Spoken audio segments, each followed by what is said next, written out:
Welcome to 5 and 5 from the one-stop co-op shop, where I discuss 5 key elements of a game in about 5 minutes. I'm Michael Kelly, and today I'm looking at Dune Imperium, specifically the solo play. Disclaimer that I was sent a review copy of this game. Now, I'm a huge fan of Dune, the movies and the book, so I was excited to play the game just for that, but I also wanted to see whether it was a good deck builder and worker placement game. So, how does it stand up in solo play? Let's find out and get to the list.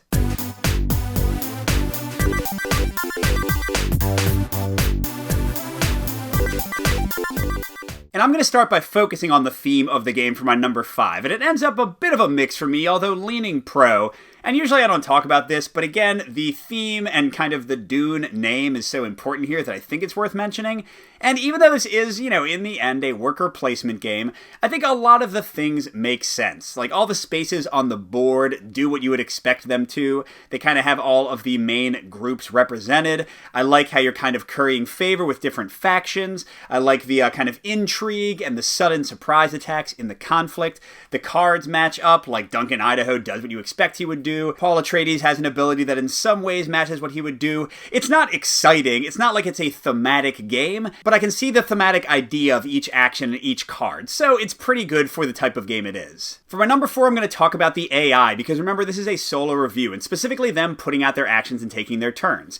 And this is another mix. On the positive, it is very fast. In fact, this entire game is very fast. Once you know it, you can get through a solo play in like 30 minutes, which I think is pretty cool for the epic level of play you can get in a full session. But taking an AI turn is as simple as drawing a card, putting their worker on the space, and gaining the reward indicated. So that's all fine. I don't need a complicated automata or flowcharts here, but the cards are very unbalanced, and by design, where some action spaces are ridiculously better than others, and they kind of balance it with those cards also tending to have the best combat bonuses, so if they're used for the action, they're not getting used for the AI in combat, but it doesn't really work as intended, especially if one AI gets all the good cards, and the other AI gets all the bad ones, because in solo you play with 2, then it can be very unbalanced and super swingy in a way I don't enjoy. And I just mentioned the combat, that's my number 3, and another mix. We got a lot of these in this review. I think the core idea of it is fine, and it's interesting tactically, because you can kind of see how the AI is committing their troops, and then you can figure out if it's kind of worth it for you to jump in, and how much you want to commit,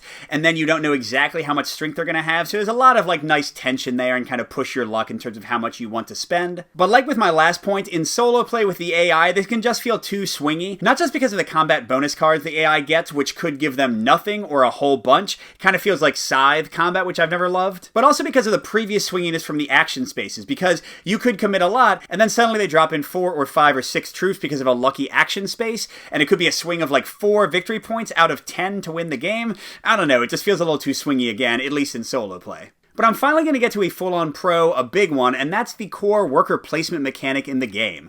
So the cool thing is, something I have not seen before, whenever you place one of your 2 or 3 workers, you play a card from your hand as well. And that card's icons will determine which worker spaces you can go to, which is a super cool concept, because the deck building, we'll get to that in a second, will actually determine what spaces are available to you, and which factions you're focusing on, or whether you can get a lot of troops or not. And then the cards will also have bonuses when you play them with the ones you buy. That's really cool. And they'll have effects on the bottom if you don't use them to place a worker, so you have to kind of consider which cards you'll keep in your hands and which ones you'll spend. And the action spaces themselves work well. You have the regular assortment of trade this resource for that resource kind of things, but I like that some of them let you place troops in the combat and others don't, so you have kind of harder choices there. And the addition of certain action spaces increasing your influence with one of the factions, which will earn you victory points as we already discussed, really makes you consider your worker placement carefully, and is a great mechanic overall. But I'm going to end with my only full-on con for the game, which again is focused on solo play. I think it'll be better in multiplayer, and that's the deck building. This game advertises itself as a deck builder,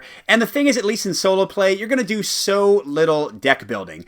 You might add 6 or 7 or 8 cards to your deck, maybe 10 or 11 max, and the thing is, the ones you add in the later rounds have a very high probability of never getting drawn into your hand at all, because there's only 10 rounds in the game, and you only get 10 chances to buy stuff, and in the early rounds you can't usually really afford anything very good. So deck building is extremely limited, and the coolest cards will almost never come into play. And that is exacerbated by a crazy design choice. I cannot believe they made this choice in this day and age. In the solo play, there is no mechanic for the market to be culled by the AI to see more cards. You might see a total of 10 or 15 cards in the entire game. Now, to be fair, this is incredibly easy to fix. I'm sure there will be fan variants to cycle through the deck almost immediately, but still, it's frustrating that they didn't think about it. So as much as I love the cards and their multi-use and how they kind of align with the agents for putting them in the worker placement, the deck building itself is super anemic, and as someone who likes deck building and was looking forward to it, it really dragged down how the reality of this game matched up with my expectations. Overall, even though this is a solo review and I haven't even played multiplayer, I get the sense from playing the game that multiplayer would be a ton of fun. A really vicious knife fight of a game where you jockey for position in the worker placements and on these faction tracks and in the combats. But in terms of solo players, I think you might want to look into this one if you like compelling worker placement games, because again, the combo of the cards and the spaces is really cool.